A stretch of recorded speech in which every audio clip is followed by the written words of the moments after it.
Hello, everyone. Thank you very much to come to the seminar. So I'm going to talk about deep learning to characterize SARS-CoV-2 genomic sequences.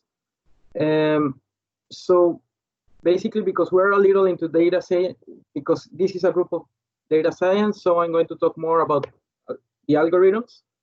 So basically, this is an example of what we have of a genomic sequence. This is a FASTA file. These FASTA files were made available almost immediately when the pandemic started. So here in the FASTA file, you can see all of the base pairs. The base pairs are these letters. And we try to find, for example, in the beginning, we were only trying to distinguish the new coronavirus from the rest of the coronaviruses. There are 7 types of coronaviruses, where 2 of them are common cold. And for example, we also have the SARS coronavirus of 2002 and the MERS coronavirus, which is connected to camels. So the first thing that we wanted to check is, are we able, using deep learning, to separate the genomic sequences? So these FASTA files, these letter files, are of the size of 30,000 base pairs. That means 30,000 letters. The SARS coronavirus 2 is actually the biggest virus in this size-wise.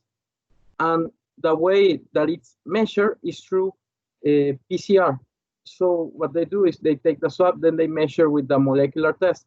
But there was an error with the molecular test. The molecular tests were, until now, I'm not so sure if right now, but they were working up to 50%. So they were giving a lot of high false negative.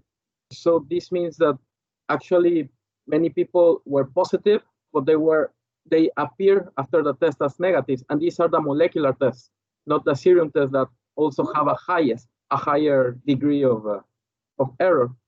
So the idea was, can we improve this and can we separate the SARS coronavirus 2 from the rest of coronaviruses? So the techniques that exist right now using, for example, deep learning whatsoever, were based in making displacement windows, whereas in our case, we went directly into applying computer vision. So by applying computer vision, so this is the typical convolutional neural network, we apply this, but instead of looking for, well, in this case, our input will be a vector instead of a matrix, and we're gonna try to find a small sequence like the one in red. So this is like the idea that we're trying to do using computer vision applied to the SARS coronavirus 2 genomic sequences. So we applied the computer vision algorithms. And the first step was, how are we going to map the bases into a feature space? So to do this, we assigned numerical values to each of the different bases. And then we created a database with the available information up to the moment. In that moment, there were available 66 measurements for the SARS coronavirus 2, 10 measurements from SARS coronavirus from 2002. And then in total, we have something like 374 or 354 with 5 different labels. So here we group also the common cold in a single label. So the first thing we tried, we had already an application that used something similar of finding specific things in a vector, which it was a very complicated system because it required 6 layers, whereas, well, here you see we mix the convolution layer and the max pooling layer together. So we have 3 convolutional max pooling layers, and then we have the fully connected layer, and then we have the softmax. So, and the input was of size 5 displacement window, but the results were really good. So we had really good results. So we had 98% area under the curve, trying to distinguish the new virus from the rest of the coronavirus family in a tenfold cross-validation. But after discussing with the molecular biologist, she had the comment that we should try to find directly windows of the size between 18 and 22, because these are the size of primers. The primers is something that we use to make the molecular test, which is the one that everyone is using around the world to be able to detect the SARS coronavirus. So we made a convolution window of size 21, and then we calculate again the shape of the architecture for the convolutional neural network. We apply the algorithm, and then basically we got the same results. But now we have a more simple architecture, which is only we do convolution, then we do max pooling. We only do one convolution and then one max pooling, then the fully connected at a softmax, and that's it. So when we do this, we get, as I said, the same results. We get an area under the curve of 98 in a tenfold cross-validation. We have very few results. Just, for example, we make, I think in the whole data set, we make like 4 mistakes.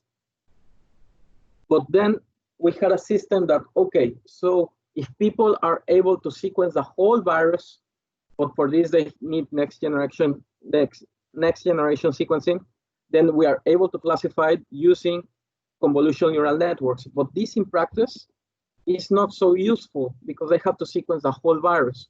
So having the idea of using the 21 sequence primers, can we get back to sequences of size 21 that are actually really important and that we can measure? So going into explainable AI, basically this is how the start of the samples look. So basically this is if we put colors for each of the bases for A, C, T, G, A, and N. So the first 0 to 500 base pairs, we're gonna look something like this, each color representative per base. And basically there's our patterns, but they are difficult to read. So from the starting, sorry, there were not 354, there were 553 samples. So we're going to try to extract the patterns and the sequences. So to do this, we go into the operations. So basically we know that the max pooling is just, we make a dot product of something and then we amplify it with the unit neuron. And the max pooling, we basically only take the max of one section. So if we already know this, we are able to come back to the original sequences that were selected by the max pooling through the convolution operation to extract the most meaningful features. So when we do this, this is the input. These are the first 0 to 1,250 base pair of the 30,000 genome, because it's a 30,000 genome. So when we separate it by virus, this is how they look. Basically, it's a little difficult to find any type of virus. We apply the convolution. When we apply the convolution, it looks something like this. If you see in the image of the left, we have some white lines. Those white lines will be the edges. Like, for example, when we are talking about computer vision and trying to detect numbers and trying to detect letters or faces, first we find the edges. So here we have the edges in the convolution. Then from the convolution, we apply the max pooling, and then we can see in the max pooling how we can start to see patterns that we are able to read. Like these alignments are already, the sequences already aligned with the max pooling of the sequences, but it's just one value. So this value in the max pooling, we go back to the original sequence and we reconstruct what the convolutional neural network was seeing, and then we get this. So here we can actually see the 5 different patterns. So the last one, it's very small, so it's difficult to see. But the first 4, for example, we can see 4 patterns in the lines. This is the whole most important features of 21 of the genomic sequences. So here we can visually differentiate between the different classes. So when we do this, here to make it even more clear, we can differentiate the patterns already, but this is in the original sequences. And when we use these new features that we created, because we created with this 21 feature space, so we can do a feature reduction. So we do the feature reduction from the genomic space. And then in the beginning, we are gonna have a total of 3,827 sequences. And then we reduce it to 5321 sequences to separate between the 7 types of coronaviruses. So we went from the 3,000 to only 53 meaningful features to separate between the 7 types of coronaviruses. But in this case, we wanted to see, okay, we're able to differentiate between coronaviruses just using these 53 sequences. Are we able to differentiate in a bigger data set that has other types of virus? So we tested. So now we're going to have 68 sequences of SARS coronavirus 2. Then we're going to have 339 sequences from other viruses. Again, we have 3,827. We do the feature reduction, and then we notice that we only need one of the 10 sequences that appear on the right to be able to identify the SARS coronavirus 2 from these other viruses that have in common the gene ORF1b and have host as Homo sapiens, and it's the complete genome in the NCBI repository. So here we are already starting to find the most meaningful features. So here, any of the 10 features of 21 sequences that are on the right are enough to identify the SARS coronavirus 2 from other viruses. And then we take it further. So we try all of the viruses available in the NCBI, and we try to separate the SARS coronavirus 2. So again, we use our feature space of 3,827 base pair sequences, and we reduce it to 1. We only need one feature to be able to separate the SARS coronavirus 2 from any other virus that is recorded in the NCBI repository. So this includes 20,000 different viruses, but we are only using one sequence. So, well, in the end, we have 2 sequences that are enough to separate the virus from the rest of all the other taxa. We apply this to directly, we apply these sequences, the 10 that we got from the second experiment and the 2 that we got from the third experiment in GISAID. GISAID is a database which contains all of the available complete genome sequences of the SARS coronavirus 2 worldwide. So right now, when we made these slides, we had 8,000 sequences. Now it's 30,000. So these 12 sequences actually appear between 95% and 99.73% in the sequence of GISAID. So this means that these sequences, they are really important, and it's enough to have any of these sequences to identify the virus. And normally, the difference between having 95% and 100% is because there are some errors in the sequencing.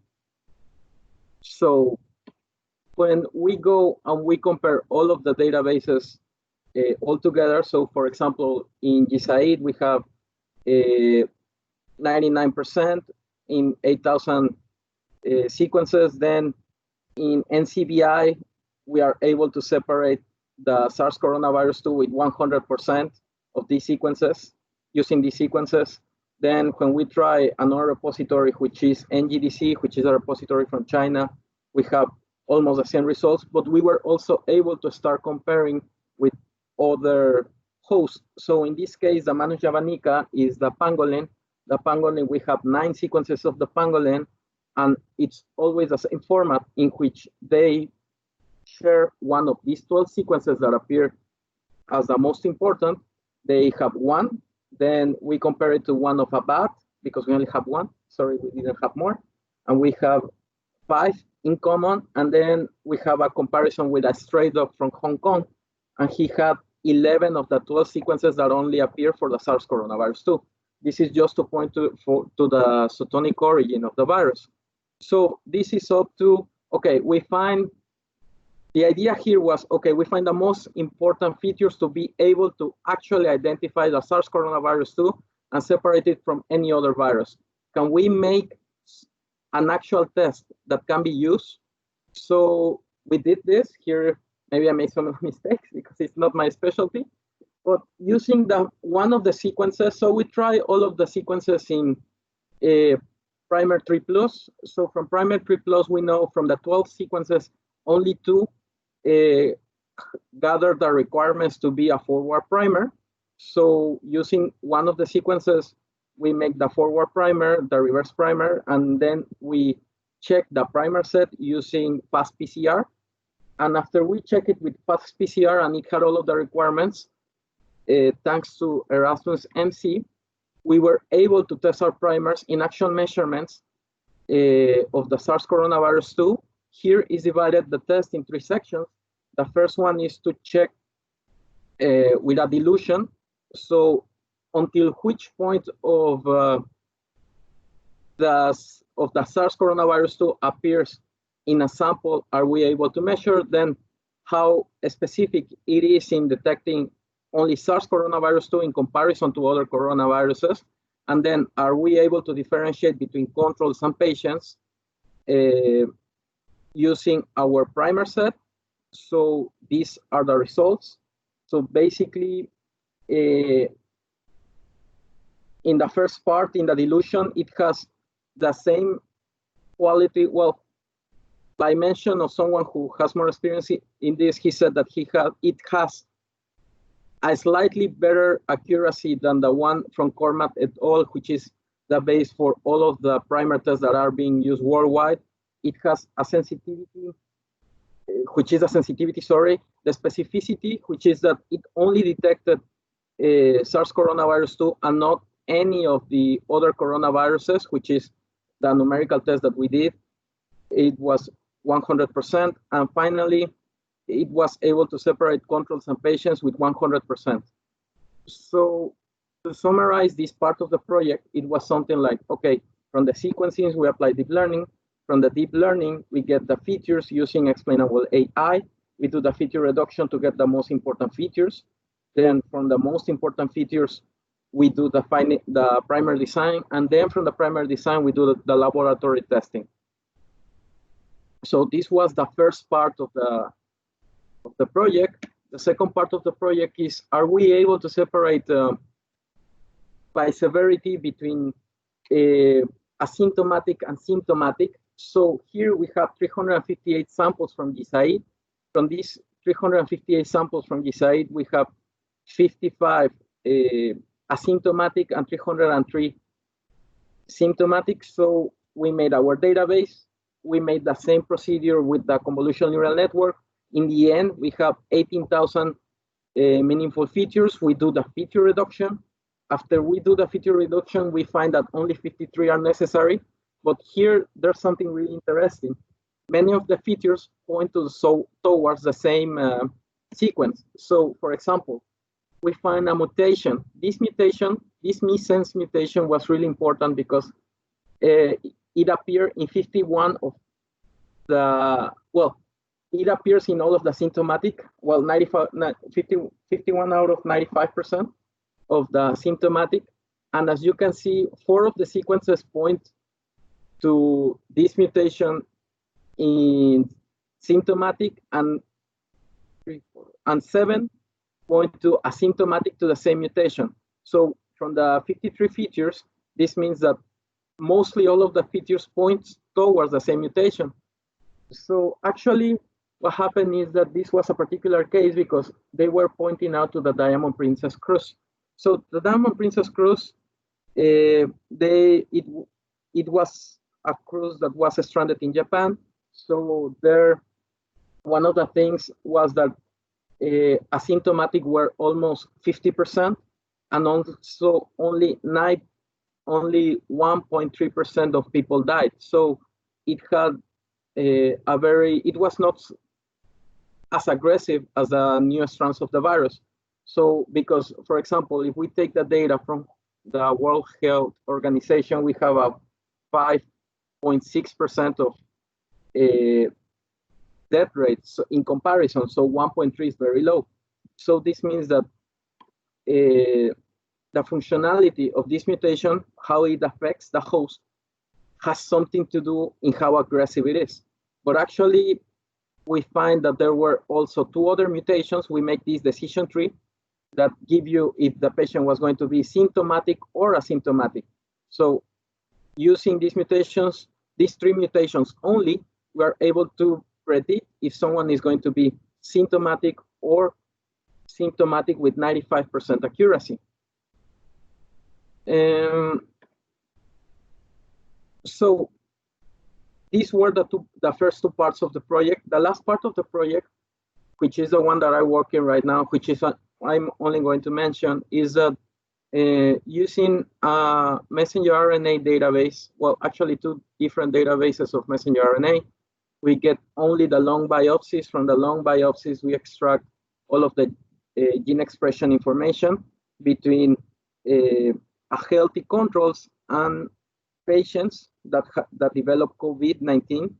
And then we do the feature reduction using an ensemble feature algorithm. From the feature reduction, we get 8 genes, and these 8 genes are actually connected to one of the receptors, which is known across the literature, which is ACE2.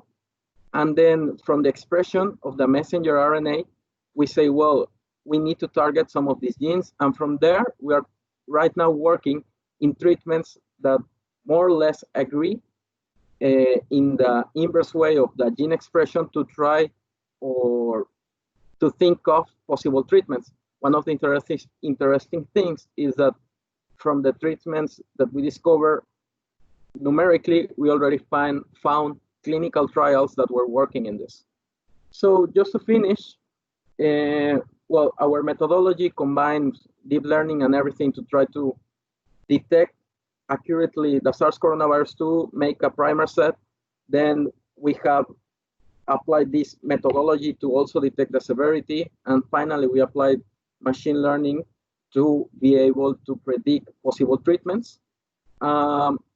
So this technology can be used in the future for other pandemics and also now to detect some other viruses and create primer sets that can be used. Right now, we already submitted 2 papers in the first 2 sections. And for the future, we're gonna, well, right now we are working in the severity again, because now we have more information available from the GSAID, from the International Repository. And well, if you want to read the, read the publications until now, both of them are submitted and online in the World Health Organization Bulletin, if you want to read them. And finally, I would like to thank all of the people that have been working in the project, from Alberto Tonda from INRA in France, Lucero Mendoza from Mexico, and the people from Erasmus MC, Richard and Daphne, and also Eric Klassen from Athena Institute, and here from the university, Johan Garsen and Aleta Kranevel, which work in the pharmacology department. So thank you very much.